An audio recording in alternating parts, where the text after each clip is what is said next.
So I remember a while back, and this is probably several years ago, I noticed I was starting to eat really out of emotions. I was eating in particular out of boredom or out of stress. The kicker is I didn't even realize I was doing it. Until next thing you know, I looked down at my hands and I went through pretty much half a box of my kids' snack food, their goldfish or their Cheez-Its, and I'm going, WTF, what happened here?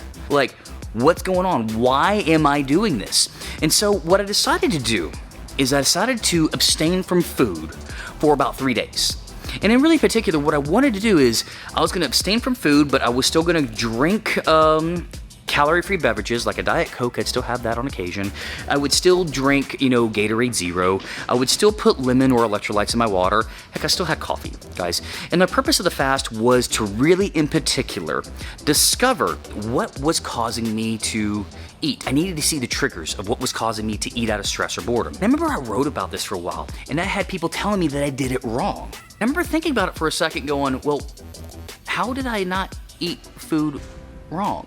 Blew my mind for a little bit that people would think that, okay, you did it the wrong way. You didn't do intermittent fasting, or you didn't do a water fast, or the fact of you still had your multivitamin, the fasting is negated. All that effort for the past 3 days is negated. Hey, I know you still lost weight. Yeah, I lost about 5 pounds during that time. Mostly it was in the forms of waste, water, trash weight, what kind of called junk weight. All of a sudden, all that was negated because I had Gatorade Zero, when the whole purpose of the fast was, hey, what is the bad habits I've created? It really led me to an epiphany that I had that what ended up happening is a lot of people in the industry love to put labels on things. Then the label of being fasting, there's intermittent fasting or full day fasting, for example, and they love to put a label on it. And if anything goes outside that label, then you're wrong. Now you have to think about this for a second, guys. One right off the bat you want to understand is there are many ways to get to your end goal. So especially let's talk about fasting, for example. Guys, did you know there's many ways and many different kinds of fast? In a lot of cases when you're doing a fast, you have to kind of design the fast that works best for you, your goals, and your body. We're going to kind of pick on me, for example, then I'll tell you the story of someone else. Again, my goal was I wanted to learn what was I doing, what habits did I create, that all of a sudden, next thing you know, I would be in the pantry when I wasn't even hungry. What were my triggers? So I did abstain for food for about 72 hours at that point in time, until all of a sudden I learned, oh, these were the triggers that caused me to go to the pantry. These are the things that are leading me to go eat the sweet food, the snacky food. And once I realized what those triggers were, once I realized I was eating for the wrong emotional reasons, then I was able to step back, address that, and I addressed it by just being aware of it, and substitute those things. Instead of going to eat, substitute it with doing some other kind of activity. Once I did that, it kind of corrected the problem. I was able to move on with my fitness journey. That was the purpose of my fast. Now, it didn't fall under other people's label of what fasting was. And because of that, some people had a very difficult time wrapping their mind around it, or really just saying, hey, what you did worked or didn't work. All right, let's talk about another person that we had that did a fast, okay? Now, this person wanted to fast pretty much for the same reasons. They realized that over a course of time, they were eating foods for the wrong reason. And the whole goal was to get them aware of what they were eating, and in particular, why they were eating. This particular individual, what we had them do is say, hey, we're gonna go for a period of however long you feel comfortable. Again, a fast length is really determined by a person's comfort levels on this one, especially if it's your very first time. So we'll go for however long that you feel you're comfortable with. And the whole goal is every time that you're hungry, we want you to write it down, basically, why and what's going on. So we still made sure she took in plenty of electrolytes. Side note, if you're ever considering doing fasting and you're worried about getting those nasty headaches, that's usually electrolyte, and your minerals are usually off. You can get that fixed pretty quickly by salt, and a little bit of salt in your water, some lemon, something of that nature, or getting a zero-calorie electrolyte mix. We did that with her. We said, hey, just write down the reasons of what was causing you to all of a sudden start binging on certain foods, causing you to do Uber Eats without realizing it. And she discovered her reasons why. She realized that she was more of an emotional eater than anything else. And then we learned after that what those triggers were, and we learned to substitute those triggers for something else. If you actually ended up telling someone that, hey, look, I did a fast, and people said, well, you did it wrong. And again, guys, you can kind of see how I'm kind of blown away by this. It's because of labeling. It's because people want to put a label on everything, that it has to fit into their box. And if it doesn't fit into this box right through here, then it must be wrong.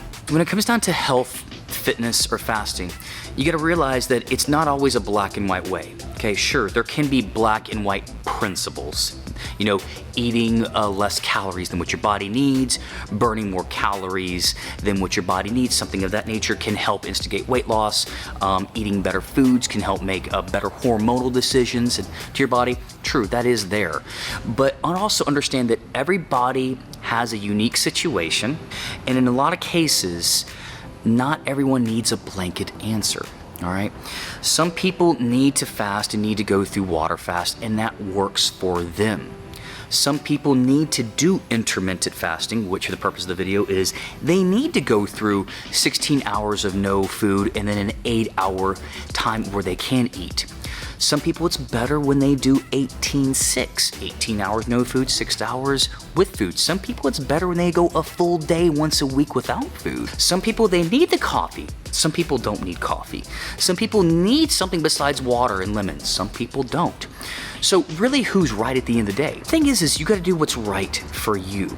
As long as what it's doing is getting you to your goal in a healthy way, and what I'm defining by health is you're not developing any negative relationships with food or negative relationships with yourself.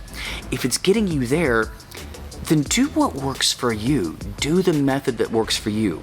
And that's the great thing, especially when it comes down to fasting, is find the method of not eating food that works best for you. All right, so I'm gonna move this around this a little bit because we got a lot of background noise going on, so I need to kind of move around so we can still shoot the purpose of the video. But the whole purpose of this, guys, when it comes down to fasting, or really when it comes down to anything that's health related, understand is there is not always a black and white area, that there's a lot of gray. And in all reality, a lot of things can be designed to fit your unique circumstance and really your unique goals. Look at fasting, for example, all right? There's many ways to fast. Don't think that because you did an IF protocol of, 16 hours of fasting and 8 hours of eating, that it's less effective as someone who's doing 18 hours of fasting or someone who's doing 20 hours of fasting. Do what works best for you. Again, don't operate inside that little box. You don't have to. Here's the great thing about the health and fitness industry is there's many ways to get to the same goal. There's many paths to get there. And the whole purpose is find the path and find the way that works best for you, your goals, and really in particular, your unique circumstance and situation. Because here's the great thing, we all have some unique advantages, especially when it comes down to getting in great shape and getting healthy. And you get to utilize some of those, especially in the health and fitness industry. Here's my piece of advice. This is what we're gonna end on the video here because I know I am pacing back and forth. Is do the protocol that's gonna feel best for you. The great thing is through the health and fitness industry, it's a lot of self-discovery. Find what works for you, do you, and if you get the results you want and you get it in a healthy manner to where you're not creating any kind of unhealthy relationship with food or unhealthy relationship with yourself, then you found your answer. And for the people that love to tell you, hey, you are wrong, you're not doing it this way is right, this way is wrong, and the black and white answer people, I get it, they want to put a label on things, but I'm here to tell you what, guys, don't worry about that. They're not you. Only you are you. You do you. You're the one who lives in your body. You're the one that has to see yourself every day. You're the one that knows your unique situation. Create your own box. Live in it. Be happy. Be healthy. And to hell with everyone else.